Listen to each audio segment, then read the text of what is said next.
Cyber నేరాలు రోజు రోజుకు పెరుగుతున్న క్రమంలో అప్రమత్తంగా ఉండాలని చిట్యాల ఎస్ఐ పోచంపల్లి సతీష్ అన్నారు.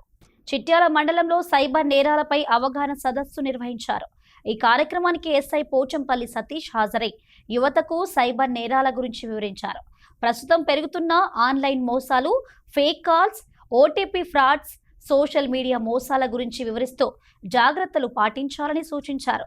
అపరిచిత లింక్స్ పై క్లిక్ చేయవద్దని, వ్యక్తిగత సమాచారం ఎవరితోనూ పంచుకోవద్దని హెచ్చరించారు. జయశంకర్ భూపాలపల్లి ఎస్పీ గారి ఆదేశాల మేరకు సైబర్ దివాస్లో భాగంగా ప్రాడ్కా పుల్ స్టాప్లో చిట్యాల ప్రాపర్లో యువతకి సైబర్ నేరాల పట్ల అవగాహన కార్యక్రమం కల్పించడం జరిగింది. ఈ అవగాహన కార్యక్రమంలో చిట్యాల మండల ప్రజలు యువత పాల్గొనడం జరిగింది.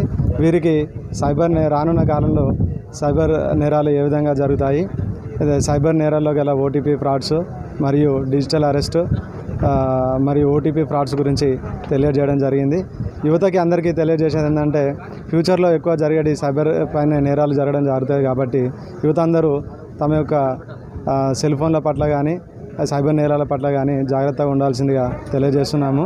మరియు ఏదైనా సంఘటన జరిగినట్టయితే వెంటనే 1930 అనే టోల్ ఫ్రీ నెంబర్కి కాల్ చేసినట్టయితే ఆ సైబర్ ఫ్రాడ్ నుంచి వెళ్ళి ఎంతో కొంత బారిన పడకుండా ఉండగలుగుతామని చెప్పేసి ఈ సందర్భంగా తెలియజేస్తున్నాం.